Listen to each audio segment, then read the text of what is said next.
Hello, and welcome to the Night Sky Reader. I'm here with a story to help you relax, meditate, or gently drift to sleep. Tonight, Sleep Story, a Senegalese Kora is tuned at dusk. Settle in, close your eyes if you'd like, and let's begin.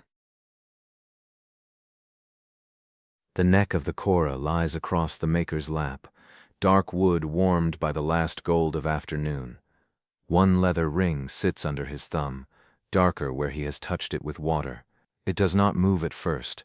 The wood is smooth from handling, the ring snug from drying in place. He presses again slowly, not trying to shift it far, only enough to change the pitch by the width of a breath. A string answers. The sound is clear and brief, bright at its edge, then rounder as it settles inside the calabash body. He lets the note fade completely before he touches the ring again. Around the neck, the other rings wait in a narrow sequence, some higher, some lower, each one holding its own small piece of tension. The instrument already has all 21 strings, but they do not yet belong fully to one another. They are close. Close is not the same as settled. Here, the tuning is never simply the last step, but the place where all the earlier work either holds or asks for more patience. In this quiet courtyard, that patience lives in damp leather against polished wood, in a hand choosing not to force what will not be rushed. A basin of water stands near his stool. A folded cloth rests on the bench beside him. Beyond the wall, somewhere down the lane, a scooter passes and thins away. He plucks the string again. This time the note rises a little higher, almost where he wants it, almost keeps him still for a moment. But only a moment. His thumb returns to the ring. His other hand steadies the neck. The leather gives with a faint drag, then stops. He tests the pitch once more and listens into the silence after it, not only to the string but to what the calabash keeps and releases. Then he lowers the Kora slightly and looks over the whole instrument, as if one note has reminded him that no note stands alone. The body rests against his knees, broad and rounded, the calabash hollowed long ago and now hidden beneath stretched hide. The skin over the resonator is pale where the light still reaches it, warmer at the edges where shadow has begun to gather. He lays his palm on it and keeps it there. The hide is taut, but it is not the same tautness it held at noon. The air has changed since then. Heat has started to loosen its grip on the courtyard. The first coolness is faint, hardly more than a thought along the skin, but the instrument feels it. His hand travels to the bridge. It stands tall at the center of the soundboard, rising from the hide on two narrow feet. Its notches hold the strings in two ranks, 11 to one side, 10 to the other. Seen from a distance, the clear strings nearly disappear. Seen close, they catch light like drawn water. He looks at where the bridge meets the hide, then at where each string leaves its notch and climbs toward the neck. Nothing large is wrong. With a Kora at this stage, nothing large is ever wrong. The work lives in smaller questions. He tips the instrument slightly and studies the angle of the bridge. Upright is not enough. It must stand true under the pull of all 21 strings. A bridge can seem firm and still lean by a hair. He steadies it with 2 fingers and makes the smallest correction, enough to center its weight on the skin below. Then he releases it and waits. The bridge answers not in words or movement, but by remaining where it is. The hand posts rise on either side, worn smooth where palms will brace when a player's thumbs and forefingers begin their patterns. He runs his thumb briefly down one of them. Old habit, a brief greeting to the wood. The neck runs cleanly through the body, hardwood polished by cloth and hand. Under the rim of the hide, the curve of the calabash remains visible in places, matte and faintly dusty where the light no longer strikes. The maker's gaze moves from wood to skin to bridge, then back to the strings. He is not searching for beauty. He is making sure each part agrees to the load it carries. Above him, shade from a strip of cloth overhead falls in soft bands that shift with the lowering sun. The edge of one band creeps across the hide soundboard until the center of the Kora cools before the rim does. He rests his palm there once more, feeling not only the pull of the skin but the quiet firmness beneath it, the empty calabash chamber that will hold the low notes when they come. When he is satisfied that the body is ready, he returns to where balance becomes visible. He lifts the bridge, not fully away, only enough to free its feet from the exact spots they have been pressing. Then he sets it back with greater care, checking its line against the neck, checking how the 2 rows of strings leave its notches. One side must not lean into the other. No string should rub or ask for space that is not there. He runs a fingertip across the row nearest him, not plucking yet, only feeling the distance from one line to the next. Then he does the same on the far side. The notches are small but exact. The strings must sit in them cleanly. If one rides too near the edge, the note will speak with strain. If the bridge turns even slightly under tension, the whole instrument will sound less settled than it might. He checks each path from neck to bridge to lower fastening point. His hands move in a pattern practiced so long it no longer needs haste. The speed is in the knowing, not the fingers. He plucks 3 strings, low to higher, and listens to how they bloom.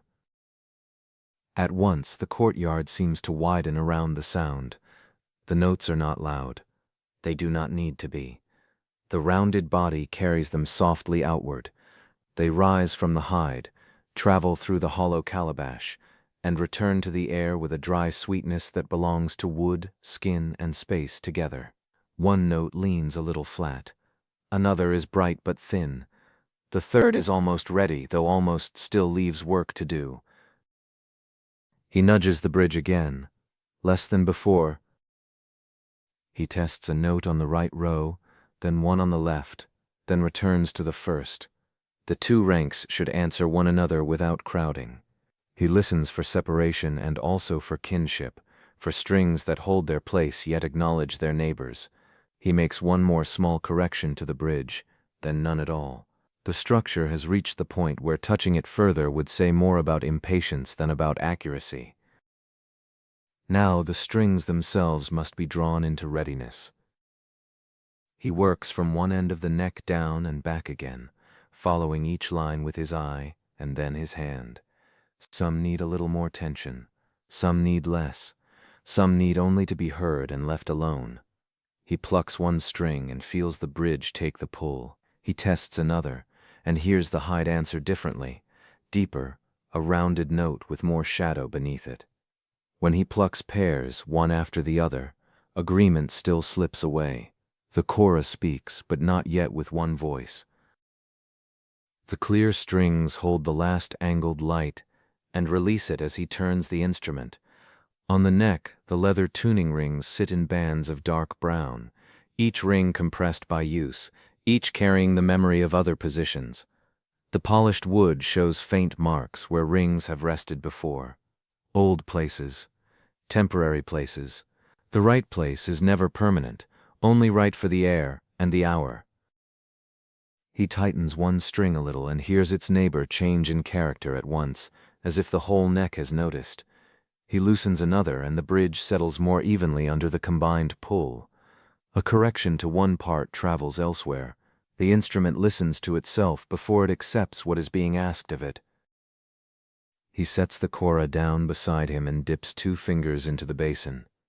The water is already cooler than it was. He wets a cloth, rings it once, and touches it to the next leather ring that needs to move. The ring darkens, softens, and waits. He lifts the instrument back into his lap, steadies the neck, and begins again. Across the courtyard, a woman passes carrying a basin against her hip.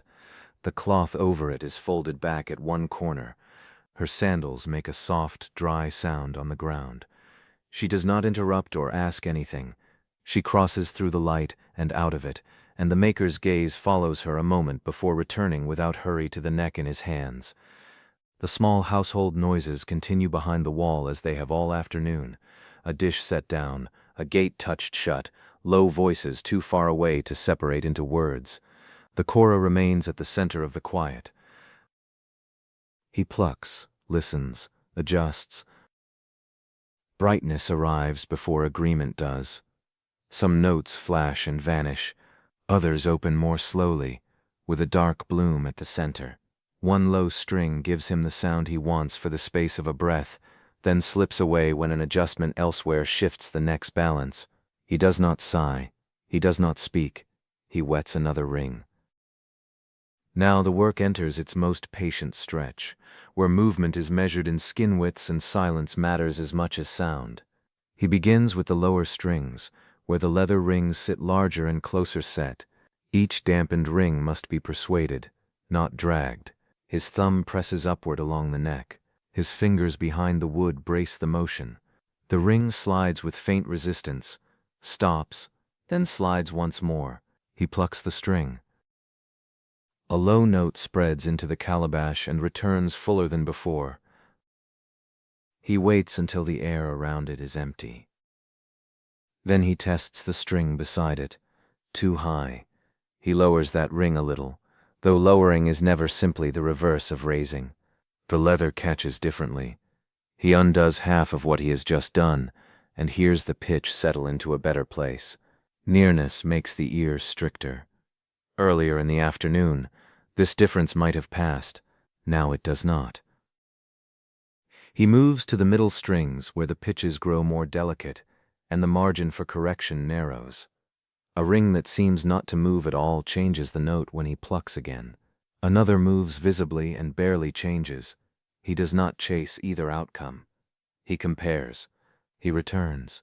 He lets one adjustment sit while he tests two neighboring notes, because the string itself may still be stretching into its place.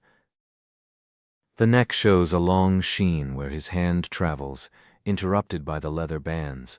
Water beads once on the wood and he wipes it away. The rings are darker while damp and lighter as they begin to dry, tightening their hold again around the neck. He works before they fully harden. As the rows come nearer to tune, the instrument grows less forgiving of force. He hears it in the way one hurried push sends a string past its mark, in the way a note that was almost calm turns sharp and unsettled. So he slows further. He plucks once, not twice. He allows the note to speak into the body, to meet the hide, to travel through the calabash, and to fall away before deciding anything. The last gold leaves the upper edge of the wall. The courtyard shifts into evening without any single moment announcing it. The hide loses its warm color and turns quieter, almost gray in the dimming air. The wood of the neck looks deeper now, less reflective. The coolness on his forearms is clear enough to notice. He pauses with both hands resting on the instrument. From farther off comes the soft rise of the call to prayer, carried thinly over roofs and between walls. It does not divide the work from the evening. It joins them. He waits through it, not out of ceremony, simply because waiting helps. When the sound thins into the distance, he returns to the next ring. A higher string resists more than the others have. The leather has dried faster here. He wets it carefully, not enough to soak, only enough to loosen the grip. His thumbnail presses at the lower edge. The ring climbs by a fraction.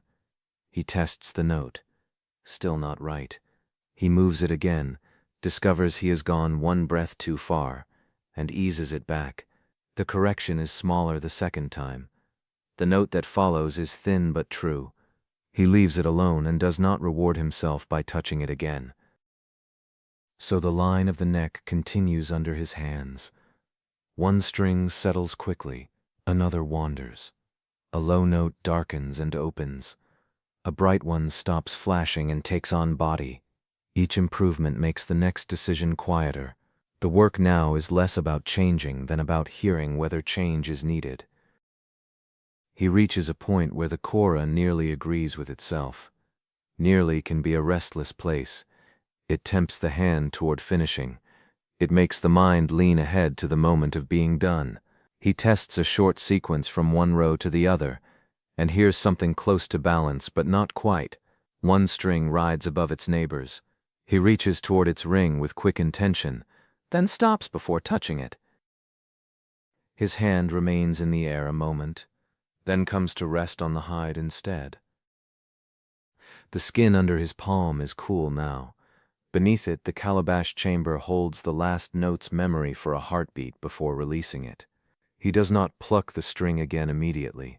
Instead, he plays a small pattern across several notes, low to middle, left row to right, then back. The answer comes at once. The problem is not the single string alone. It is how that string stands among its neighbors. Heard by itself, it sounds almost right. Heard in company, it leans. So he makes fewer corrections now, and each is followed by a longer quiet. Evening thickens in the corners of the courtyard first. The basin beside him becomes only a pale circle of reflected sky. The cloth on the bench is a softer square in shadow. Somewhere beyond the wall, cooking begins. The smell of oil warming, onion, perhaps tomato, drifts and thins. A bird calls once from a roofline and then is still. A string that held firm in the afternoon's warmth now sits a little low. Another has tightened into brightness. He does not chase them one by one, as if the instrument were a line of separate tasks. He plays a brief figure instead. The two ranks answer each other. He listens to the whole shape. One ring moves, then another. After that he waits longer than before, letting the leather grip again, letting the strings settle into the altered tension. His posture has changed without ceremony.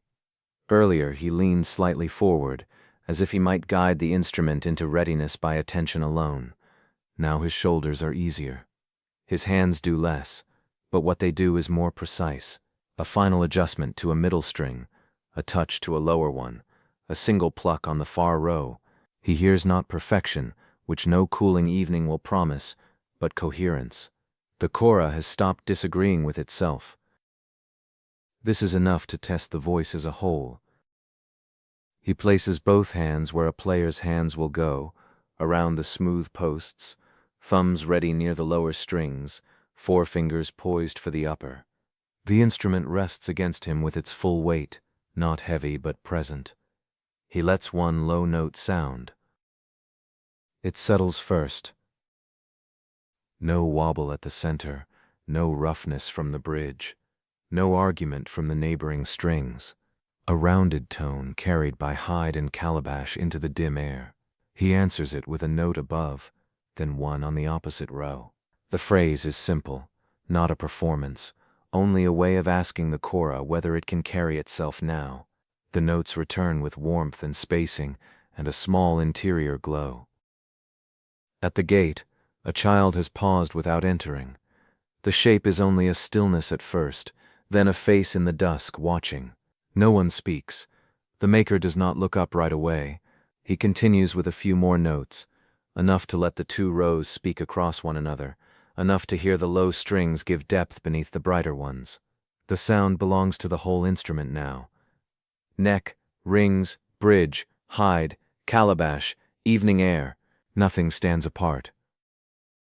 One note that earlier would have sent his hand back to the ring passes now inside the phrase and settles more naturally than it did in isolation. A low note follows and fills the rounded body with a patient hum. The child at the gate remains very still. Somewhere behind the wall, a metal lid meets a pot, and then all is quiet. He plays the short sequence once more. This time he hears what he has been waiting for. Not a single perfect pitch, but a gentle accord among the parts. The leather rings hold where they are. The bridge stands true. The hide answers without strain. The strings no longer flash separately. They gather. His hands grow still on the wood. He does not make one last correction. He lets the instrument keep the shape it has found. The child at the gate shifts slightly, then settles again.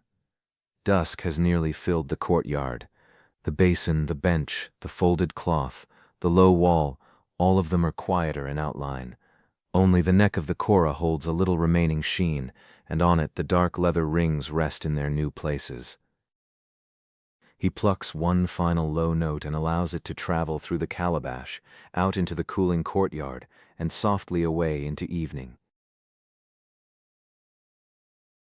Thank you for spending this time with the Night Sky Reader. May your night be peaceful. Until next time, rest well.